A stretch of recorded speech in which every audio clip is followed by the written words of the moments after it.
I've decided to buy a house where my parents and older sister can live with us, I told Keith. If you don't like this idea, we might need to consider a divorce. Keith's eyes narrowed, but his smile never wavered. Are you sure you won't regret that decision? He asked calmly. Absolutely not, he said with confidence, his grin widening as if there was no doubt in his mind. However, about a month later, he found himself in a situation he hadn't expected. My name is Amy, and I'm 40 years old, working as an office assistant. I live with my wonderful husband Keith and our energetic 8-year-old daughter. Our family is tight-knit, and we cherish the time we spend together. Weekends are often filled with either outings or quiet evenings at home, and our dinner conversations are always lively, brimming with laughter. Despite the usual busyness of life, I've always felt that we were content and secure. But then, an unexpected phone call from the hospital shook that sense of peace. Your mother has been admitted to the hospital, the voice on the other end informed me. My heart stopped for a moment, and in a flurry of panic, I left work and rushed to the hospital. Mom, are you okay? I asked, bursting into her room. Amy, thank you for coming. I'm so sorry for making you worry, my mother said weakly from the hospital bed. She had collapsed suddenly, and though the doctors assured me she was stable, seeing her like that was a jarring reminder of her age. I was terrified when I got the call, I admitted, sitting by her side. My mother, now 70, had been living alone ever since my father passed away. I'd worried about her, but I never imagined something like this happening. The doctors aren't sure yet what caused it, she said. They're going to run more tests once I'm a bit stronger. I nodded. Being here is better for now. They'll be able to take care of you. After spending some time with her, I returned home, still shaken. Keith was in the kitchen preparing dinner, and our daughter greeted me with a big hug. Seeing them gave me a sense of comfort. How's your mom doing? Keith asked, setting the table. She's stable for now, but they want to keep her in the hospital for a while, I replied. That must be worrying, he said sympathetically, and I appreciated his concern. As we sat down for dinner, I felt the weight of my thoughts pressing on me. I'd been thinking about this for a while, but now it seemed more urgent. I glanced at Keith, hesitating. Finally, I spoke. After Mom is discharged, I was thinking about having her move in with us. What do you think? I held my breath, unsure how he would react. It was a big ask, and I valued his opinion deeply. Keith looked at me thoughtfully, then smiled. Given her age and health, it makes sense. I feel better if she were here with us, where we can take care of her together. A wave of relief and joy washed over me. His support meant the world to me, and I couldn't hold back my emotions. Thank you. I love you so much, I whispered, tears filling my eyes as we embraced. Our daughter, watching intently, piped up, Daddy, that was so cool. We all laughed, the moment of tension replaced with warmth. The next day, I returned to the hospital, my heart a little lighter. As I walked in the sterile hallway and entered my mother's room, I found her gazing out the window, lost in thought. Mom, I said softly, approaching her bedside. How would you feel about coming to live with us once you're discharged? I think you should come live with us, Mom, I said gently. She looked at me, a mix of surprise and confusion in her eyes.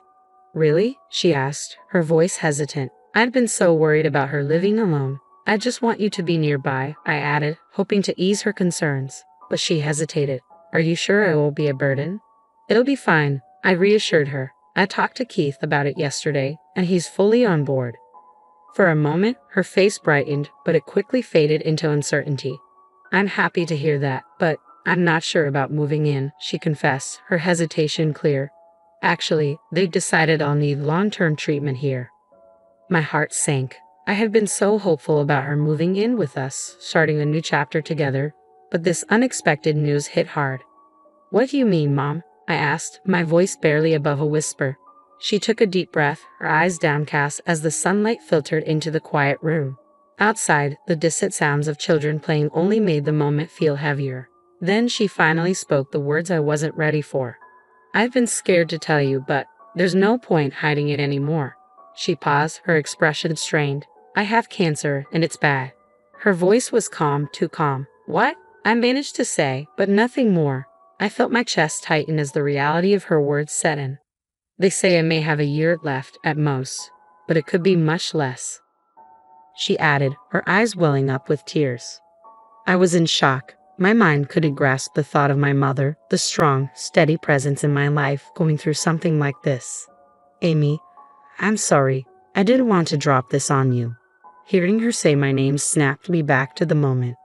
I'm shocked, Mom. I'm just so worried about you. Tears blurred my vision as they spilled down my cheeks. She looked at me, her own eyes brimming with tears. I should have told you sooner, she whispered. But it still doesn't feel real to me either. I took her hand, gripping it tightly. It's just so unexpected. I want you to get better. That's all I want. She smiled softly despite her tears. Thank you, Amy. And thank you for suggesting we live together. Just knowing I have you all by my side makes me feel stronger. We held each other's hands, crying together, letting the emotions wash over us. After the tears had flowed and we'd begun to process everything, I looked into her eyes and said, I'll come see you every day, Mom. I promise. I squeezed my mother's hand, trying to offer comfort. She, always thinking of me, smiled softly. Every day might be too much, Amy. Take care of yourself too. I want to spend as much time with you as possible, I said, my voice full of emotion. If there's anything you need, don't hesitate to tell me. She smiled warmly. Okay, thank you. When I got home, I immediately told my husband about my mother's condition. Wait, terminal cancer. Is it really true? Your mother's going through that. His voice was filled with shock, and tears welled up in his eyes. You don't need to worry about us while you're with your mom in the hospital. I'll do whatever I can to help, he said, gently caressing my head. All I could manage was a tearful thank you. His words gave me strength. From that point on, I started going straight to the hospital after work, treasuring every moment with my mother. On weekends, my husband and daughter joined us, and together we filled the hospital room with cheerful conversations and laughter. My husband's kindness and support during this difficult time meant the world to me. Because of him, I could focus on cherishing these precious moments with my mom. But as time passed, my mother's condition began to worsen. Mom, are you okay? I asked one day, unable to hide my concern. She took a deep breath and whispered, to be honest, the pain is getting worse. She held my hand gently, her touch weak but full of love. Amy, there's something else I've been thinking about, she said. Maybe we should talk about the inheritance.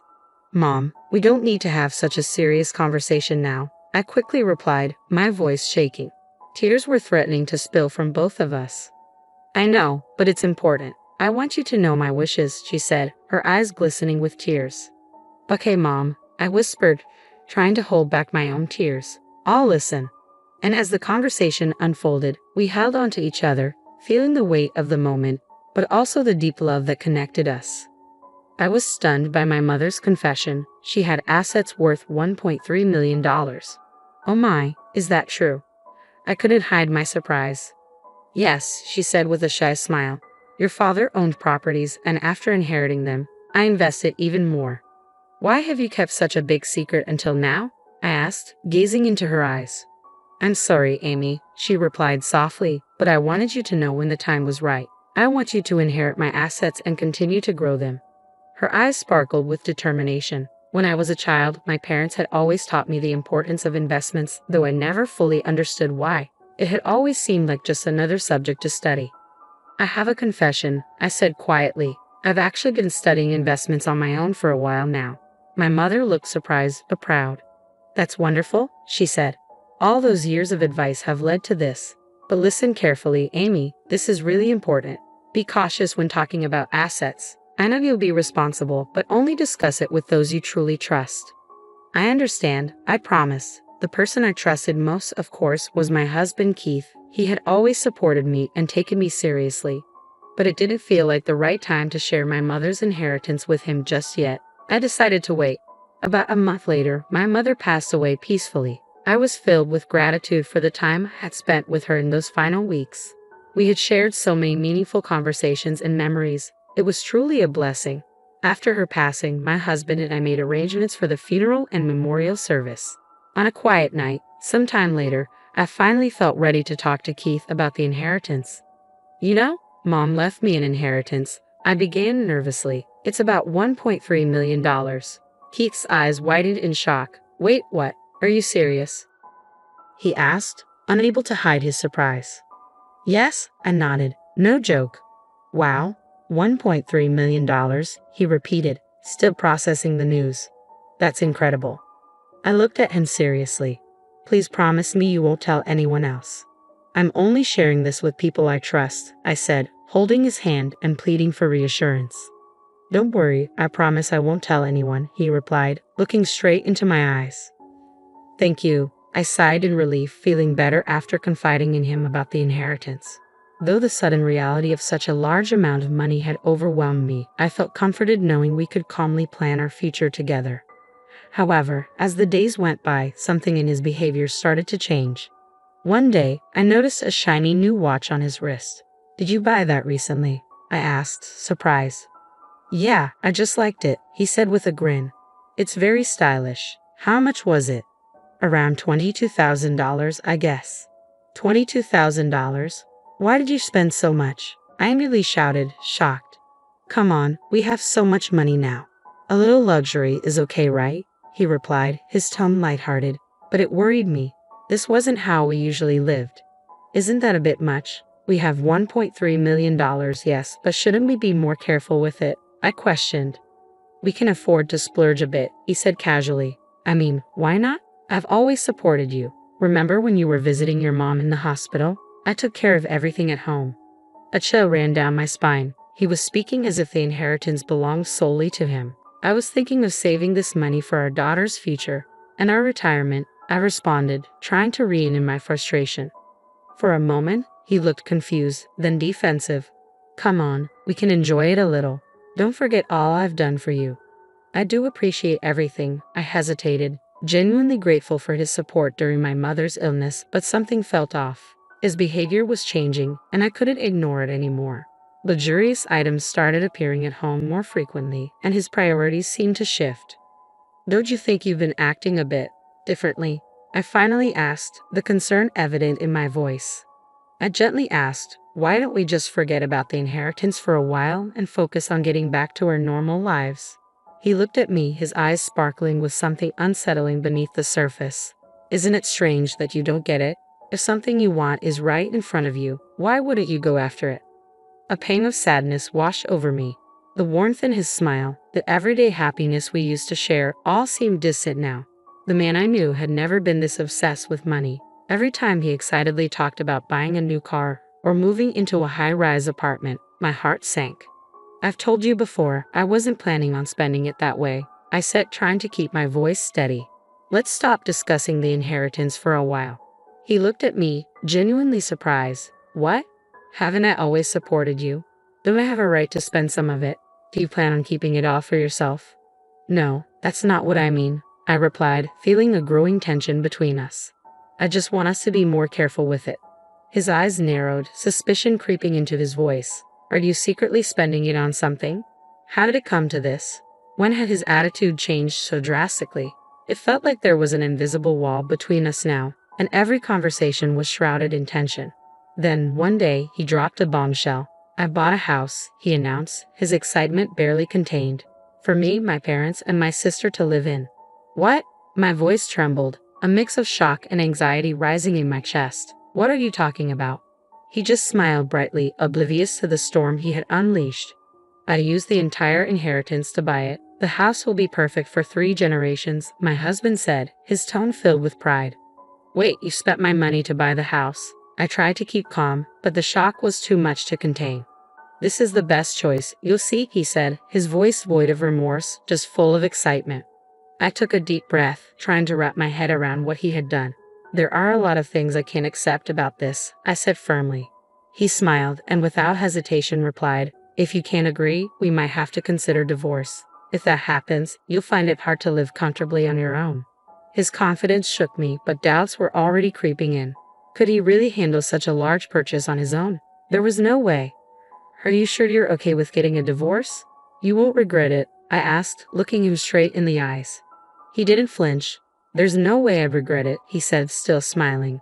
But that confident smile would disappear soon enough. A month later, I casually asked him, which contractor are we using to build the house? He mentioned a construction company owned by an old friend of his father's. Something didn't sit right. Have you changed your mind about the house and us?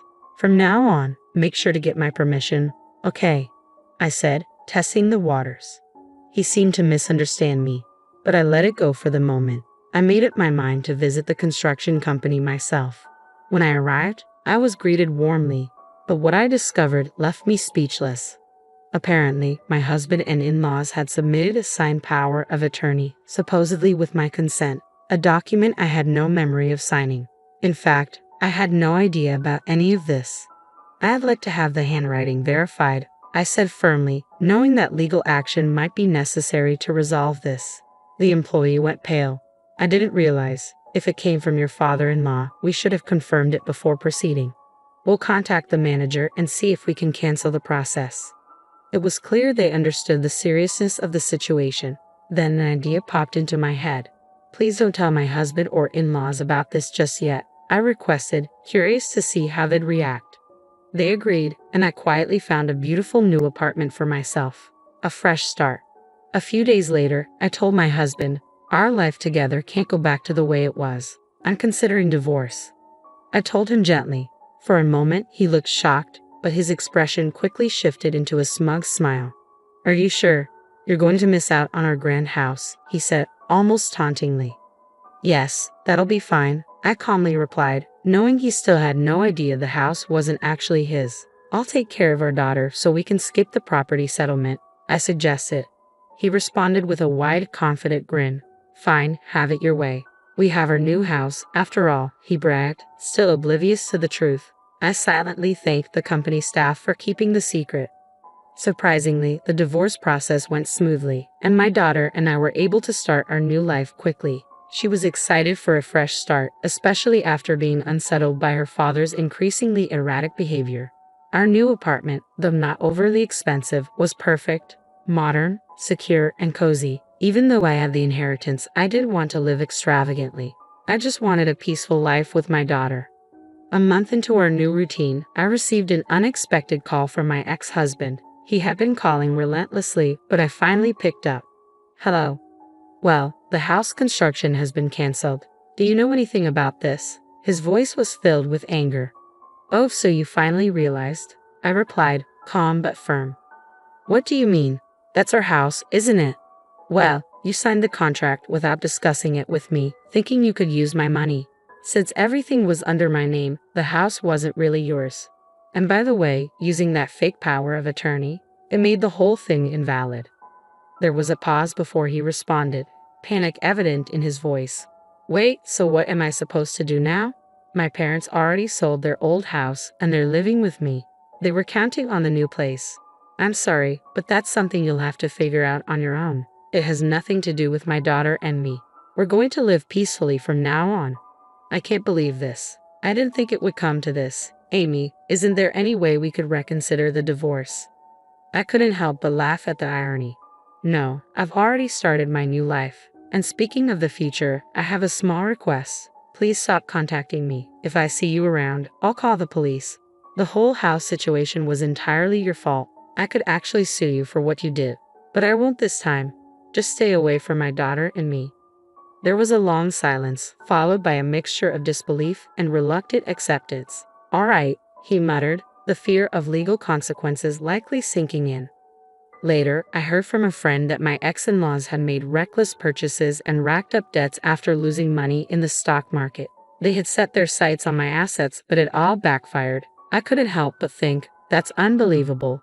But it was no longer my concern. What mattered now was my peaceful life with my daughter. My focus was on supporting her dreams and securing a bright future for her.